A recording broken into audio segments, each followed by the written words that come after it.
हाय, good evening.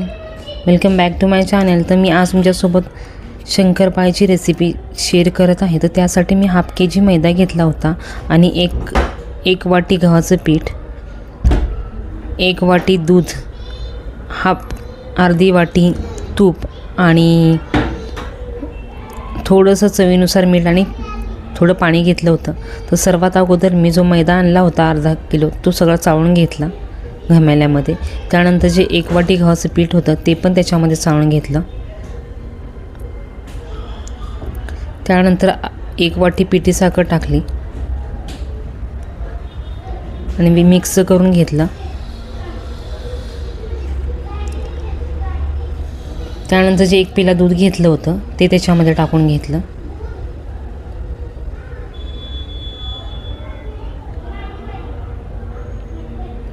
सर्व व्यवस्थित mix केल्यानंतर वरतून अर्धी वाटी तूप टाकून घेतलं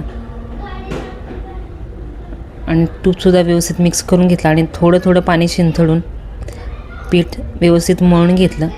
तर पीठ जास्त घट्ट नाही मळायचं आहे, पण मीडियम असं मळायचं आहे, म्हणजे बऱ्यापैकी घट्टच मळायचं आहे. तर सर्व मिक्स करून पीठ अशा प्रकारे मळून घ्यायचं आहे. जास्त पातळ पण नाही आहे, मीडियम असं पीठ आहे. तर घट्ट पण नाही आहे, आपल्याला लाटता येईल अशा प्रकारे पीठ मळून घेतलं आहे. तर रेस्टसाठी 20 मिनटं ठेवायचं आहे. तर मी ताटलीने झाकून ठेवलं आहे. तर 20 मिनटानंतर मी त्याचे गोळे बनवले आणि अशा प्रकारे एक गोळा लाटून घेतला मीडियम असा.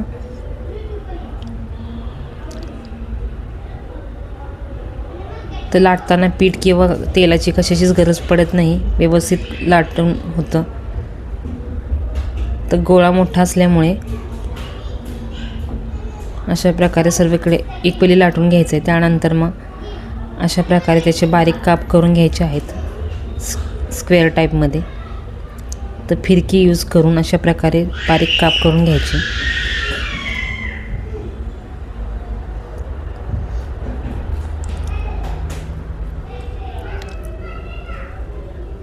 आणि कढईमध्ये तेल तापायला ठेवलं होतं मी. तर तेल व्यवस्थित गरम झाल्यानंतर त्यामध्ये ह्या कापलेल्या शंकरपाळ्या टाकून घ्यायच्या आहेत. तर व्यवस्थित अशा प्रकारे कापून घेतला आहे स्क्वेअर शेपमध्ये. अशा प्रकारे तेलामध्ये टाकून फ्राय करून घ्यायच्या. तर अशा गोल्डन ब्राऊन होईपर्यंत फ्राय करायच्या.